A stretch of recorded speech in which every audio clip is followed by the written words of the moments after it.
Joe Varden, Cleveland.com. Ty, that was just how you drew it up, right? Yep.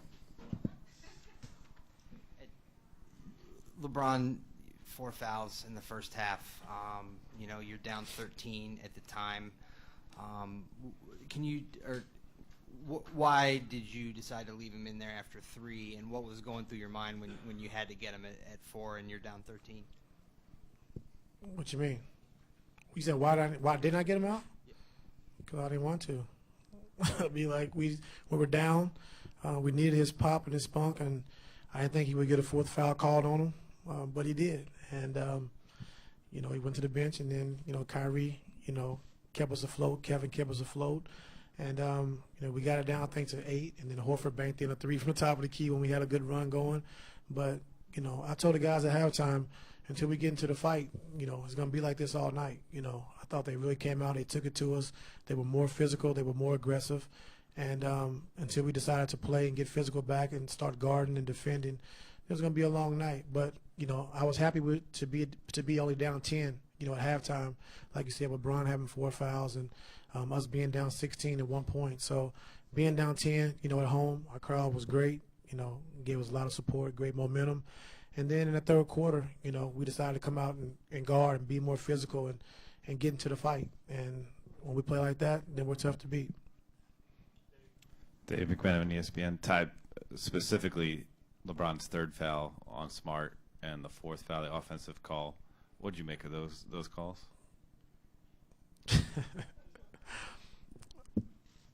I don't know. They called him, so the one on Smart, I don't know. The 4th one, he ran him over.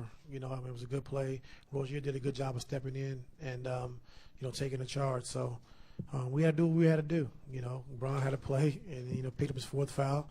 We got him out, and then Kyrie and those guys, helped propel us to cut it to 10 at halftime. And after that, in the third quarter, I thought we really came out defensively and had a defensive mindset. Ty, Kenny wrote a WHBC. 9 turnovers in the first half. I think. Kenny, it's funny. You only show up when we lose. That's funny, man. You only ask questions when we lose. Okay. I'm here. Good win tonight. Oh, thank you. You're welcome. 9 turnovers in the first half. You limit that in the second half. What was the difference in valuing the basketball in the second half?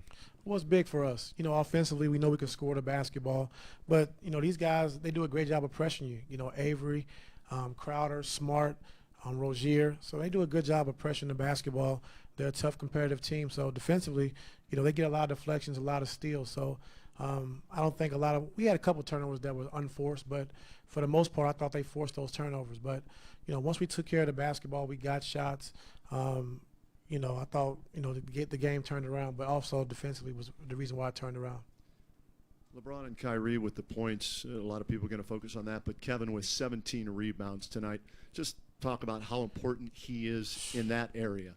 He's big, and I think they're doing a great job of trying to keep Tristan off the glass. So 2 or 3 guys are going to him, and now Kevin's there cleaning it up. So just for him rebounding the basketball, just being aggressive, going in the trenches, getting defensive rebounds is big for us because when he rebounds, he's the best outlet guy in the league. So, he can get it to Bron or get it to Kyrie, and we can push our pace. Ty Lue, PJ Ziegler, Fox 8. What changed in particular for Kyrie Irving there in the second half? And then it seemed like he rolled his ankle or something there late in the second half, and then it seemed like he just kind of got sparked again from that. What was the difference with his game tonight?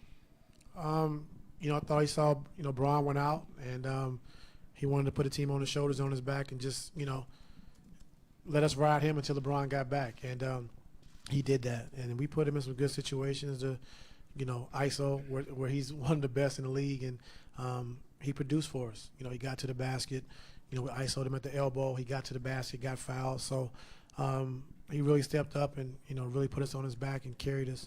And then, through that second and third quarter, and then LeBron came in, the last 6 minutes of the fourth quarter and really kind of sealed the deal. So, the big 3 tonight was phenomenal. And they've been playing great this series, and we just got to continue to keep doing it. Tom Withers, AP. That's just what I was going to ask you, Ty. Did your heart skip a beat when Kai went down, and how is the ankle? He said it was fine, but yeah, you never want to see a player go down. And, you know, the more games you play, the more things can happen. So, didn't look good, but, he said he's fine, got back up, continued to play, made some big shots. So I'm glad he's fine. Jared Weiss, CLNS Media and Celtics blog. The Celtics kept switching in the fourth quarter, and LeBron was able to kind of size whoever was up against them and attack them. Did you expect them to go back into the switching late in the game and kind of give it a one-on-one look for him? I'm just happy to be here.